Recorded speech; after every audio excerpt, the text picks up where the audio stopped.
thank you and good morning. Thanks for attending this early morning. But that was the only availability for a nice, for time for a nice workshop. I would like to thank Dr. Sabine Zenker and Dr. Olga for their support and for for all they have done for us in the past 2-3 years, basically. Would you like to say something about the products? Because apparently you have a very new one, an exciting new one. Yes. I didn't talk about so far. Yeah. The new product which Dr. Sabine Zenker is referring to is our Meso product. It's a pure hyaluronic acid. It will come in a combination later on with amino acid and other vitamins. So you basically can mix your own cocktail. At this time we have the Meso product as a standalone product available, hyaluronic acid, pure hyaluronic acid. Our doctors have already tested this product for almost 6 months and very nice result, very good result, so we are very satisfied. And you have another great product. Don't be so shy. You want to promote the company? No, but I want to tell people where they are here. The other product is our eyelash enhancement serum. Is a peptide-based eyelash enhancement serum, which promotes the growth of the eyelash and at the same time makes the eyelash thicker and stronger. So we have tested this product as well with different doctors and very nice results so far. Very good results so far with those products. We are happy. We are happy to have those good products. And to satisfy the doctors. Our doctors' needs, patients' needs. Anything else you want me to tell about the products? You're the boss, you decide.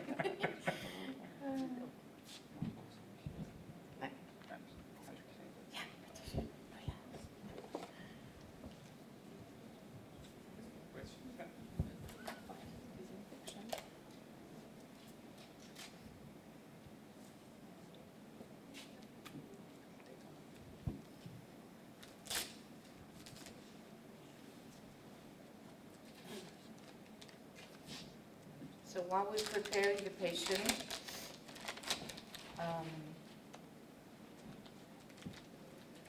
very lucky us today, we have Quantificare taking the before-after pictures, and even another company, Next Motion. So, but Quantificare is here, and they will help us in again in showing what I did after the injection. So if we organize well, and we will finally show you the after pictures later on.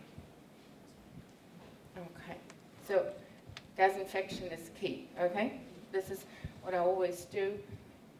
Is there any cushion for the patient, because she's not really. Well, is that comfortable for you if you're like that for the day? Okay, please sit up again. Apolline is 46 years old. She never had any treatment, and I would like to assess her first. So what we see is a clear asymmetry in her nasolabial fold, right? So the question now is just look straight now, please. Yeah. The question to her now will be, do you have a mirror for me?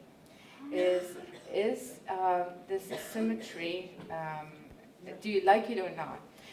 Because this fold is far more marked than the other one, okay? So we can, I think in this case, she might be willing to, too much. She might be willing to, and that's what she expressed to me before the workshop, to kind of adapt the lines one to each other. So that's something what we can do. What we understand today is that the nasolabial fold comes from the mid-face sagging. And this is what I can, in fact, with the filler, I can lift up the lateral part of her cheek and give her a bit more projection in the frontal part. And this is what I think she will profit on most. Perfect. Although you Two of simply them, perfect. but Okay, I'm not so I believe what we are going to do is make this fold a bit more prominent in order to adapt it more to the other side. And then we will lift up your cheeks a bit and give you a bit more of a frontal projection. This is what I show my patients with my hands before I do the injections, because they need to understand what I can do for her and them, and I need to know whether we're on the same page. What I will do now for you is some marking in order to GPS you through the injection strategy I'm going to go for. Look left, please. I'm just going, stay seated like that, and I'm just doing some marks on your face now. So one line to divide the upper mid-face from the lower is the alar tragus line. Why do I do this line? Because that helps me to separate the upper from the lower mid-face, and the rule of thumb is inject deep when you are high and inject subdermally if she'd had a hollow hair. She doesn't have this, so I won't discuss the lower mid-face injections, but the reason why I do that is because I want to just GPS myself and mark the right injection, or to make me understand where the right injection depth is. The second line is our strategic lines. It comes down from the lateral orbit perpendicularly, and where this line crosses the mid-mentum corner of the mouth and cheek, where these two lines meet, this is one injection point. This is the highest point of the cheek where it should be, has been, or will be after my injection. This is one area where I go from, and the other one for the lateral lift is the zygoma, and here the mid-zygoma. So what I do is I will give her some fans with a cannula of subcutis here, and some, might be a second one, boli of a subcutis more medially. And the reason is I want to erase the starting grooving here and give her a little lateral lift. Is that understandable? So these are my GPS lines, the green ones, and the red ones are the ones where we'll do the injection later on. So please lay back, and oh, can you come here, please, and help me a bit. So.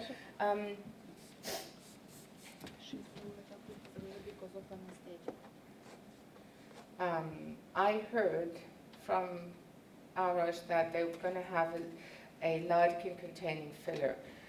Anyway, I'm happy for that, but even then, in the future, I will mix my fillers because of rheology reasons, or for injectability, etc.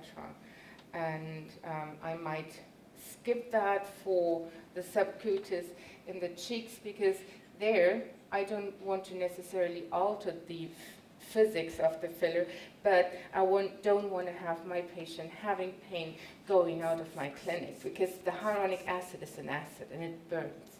So that's why I do mix here today, and I will show you the mixing as well. Can you go a bit down for me, please? That way. Thank you so much. So what we do is we use a subcutis with, can you hold that for me, lidocaine. I will put all of them. No, I will put all of them. Yeah.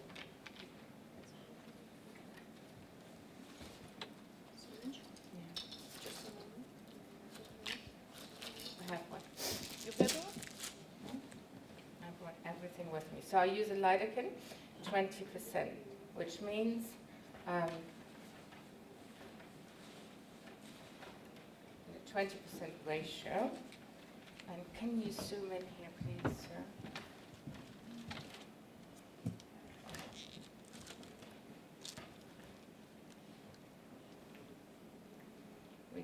10 passes each way to mix the filler. You can use any adapter you might have. Okay, thank you. Now we zoom on the patient, please. Any filler, any adapter available.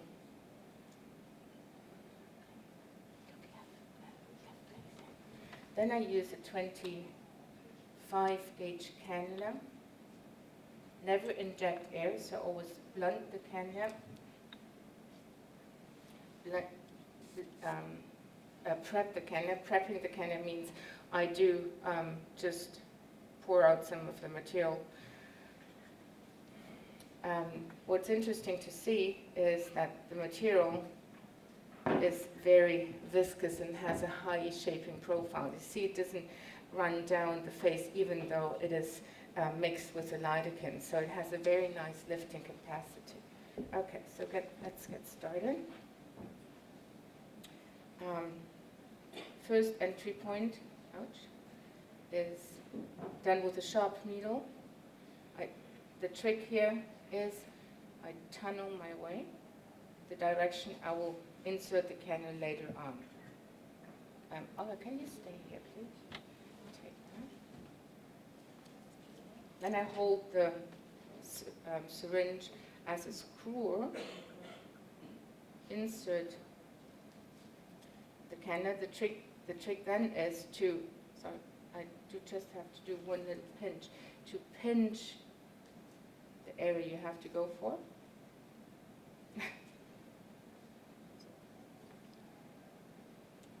Okay.